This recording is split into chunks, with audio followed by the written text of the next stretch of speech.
My name is Pixel, and this is your Tech News Download.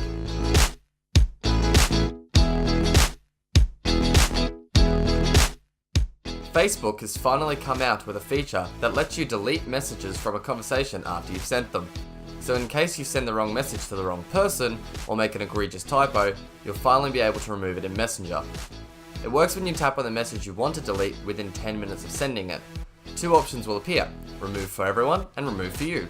Selecting remove for everyone replaces your message with text that says the message has been removed by you. The new feature will be available today on the latest versions of Messenger for iOS and Android.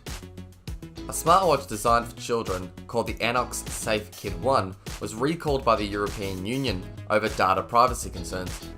It was discovered that the watch, which is equipped with a GPS, microphone and speaker to make calls and send SMS texts, could easily be hacked by third parties. It doesn't appear that the watch was ever sold in North America, and although it's not the first time that children's toys have been found to have security holes, this is the first time that the European Commission has stepped in with a product recall.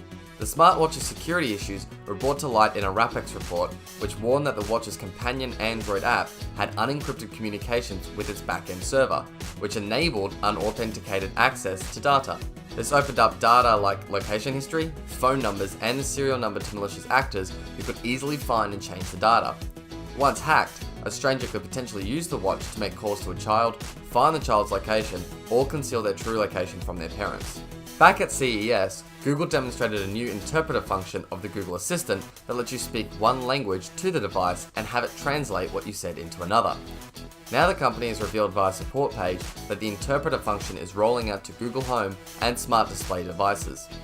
The interpreter mode supports 26 different languages and can be invoked by asking the Google Assistant to help you speak a particular language or to turn on interpreter mode. On smart displays, the feature will display the translation as well as speak it aloud. Unfortunately, it's not the best or fastest process, involving speaking, waiting, and then listening to the device to respond. It can help in certain scenarios, but it's not something you would want to rely on for any lengthy or complicated conversations, so in other words, it's no different to how Google Translate has been used for years. Further, Google is rolling out two new tools today to help the password challenged beef up their security game. The first is a Chrome extension called Password Checkup that can identify if you're using a password that's been exposed in a third-party data breach. The second is a feature called Cross-Account Protection, which helps protect apps you've signed into with your Google account. If you trust Google enough to install the Password Checkup extension, it'll appear as an icon in your browser bar.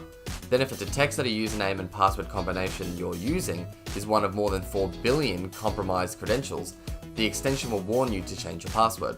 Google says you should trust it because it developed the extension with Stanford University cryptographer researchers, and according to Google's blog on the news, the extension won't share your password or usernames with anyone at Google. To accomplish this, Google says it's using multiple techniques, including hashing, k-anonymity, and blinding to keep your passwords anonymous.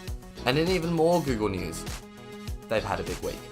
Google has updated Gmail, Docs, and Sheets to display in full-screen modes on the newest iPad Pros, removing the black borders that were around the edges. When Apple released the tablets back in November, people quickly realized that their 11-inch and 12.9-inch screens had an updated aspect ratio that left many apps with ugly black borders that required updates to fix. Some companies like Netflix were quick to release updates to address the problem, and now almost 3 months later, Google has finally joined them. YouTube's app has also been tweaked to fix a bug that caused the iOS home bar to obstruct the app's navigation icons when used on a 2018 iPad Pro. These are minor updates, but when so much of the iPad Pro's appeal is its larger screen, it's a shame not to be able to make full use of it. Now go on, get out of here, enjoy your extra row of spreadsheet cells, and don't forget to hit that subscribe button. We'll see you next time.